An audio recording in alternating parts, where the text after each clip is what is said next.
घरात आली गोड बातमी, इवलंसं बाळ येणार आहे. कितीतरी वर्षांनी आता घरात पुन्हा पाळणा हलणार आहे. साऱ्या घरात आनंदाचा झरा आता नव्याने ओसंडून वाहणार आहे. असा 1 वर्षापूर्वीचा क्षण. बाबाच्या गाडीच्या स्पीडला आता नकळत ब्रेक लागणार आहे आणि त्याची गाडी रस्त्यावर कडेकडेने आणि सावकाश धावणार आहे. कारण फुललेल्या घरट्याची ओढच त्याच्या गाडीचा ब्रेक लावणार आहे. आजी आजोबांच्या शिस्तीत आता बराचसा फरक दिसणार आहे. थकल्या हातांना, दमलेल्या पाठीला आता उत्साहाचं नवं उधाण येणार आहे. एका बाळाच्या येण्यानं आयुष्य किती जणांचं बदलणार आहे आणि पुन्हा एकदा आजी आजोबांची पावलं खेळण्याच्या दुकानात वळणार आहेत. एका बाळाच्या येण्यानं आयुष्य किती जणांचं बदलणार आहे.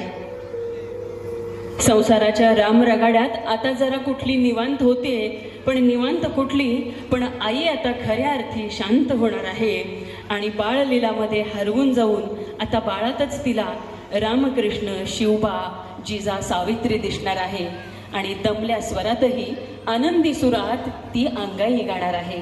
एका बाळाच्या येण्यानं आयुष्य किती जणांचं बदलणार आहे. दुपटी, खेळणी, पसाऱ्यांनी घराचं आता खऱ्या अर्थी गोकुळ होणार आहे आणि त्याहून जास्त जम्मत घराचं होणार आहे. आणि याच पसाऱ्यात जेव्हा एखादा पाहुणा येऊन निवांत गप्पा मारत बसणार आहे, तेव्हा त्या पाहुण्याचा कसबेकरांच्या घराशी स्नेह अधिकच वाढणार आहे. कारण त्याला त्या पसाऱ्याशी देणं घेणं नाही, फक्त त्याला बाळाच्या प्रेमापोटी तिथं यावं वाटणार आहे. भिंतीवरच्या रेघोट्यांनी घर आता खऱ्या अर्थी बोलकं होणार आहे. कोपरान कोपरा हसरा होणार आहे आणि बोबड्या बोलांनी अवघं घर बोबडं होणार आहे.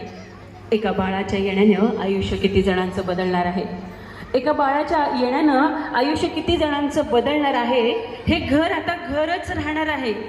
घरच राहणार आहे, पण आता खऱ्या अर्थी गोकुळासारखं जिवंत होणार आहे.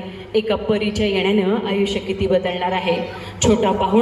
ही छोटी पाहुणी परी आता स्वप्नांचं पंख फुलवून अवघ्या घराचा श्वास झालीच आहे, पण तिच्या कार्यकर्तृत्वाने ती सगळ्यांचाच श्वास होणार आहे.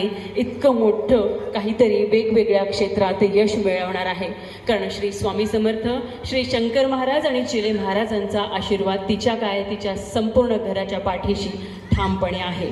एका बाळाच्या येण्यानं आयुष्य साऱ्यांचंच बदलणार आहे.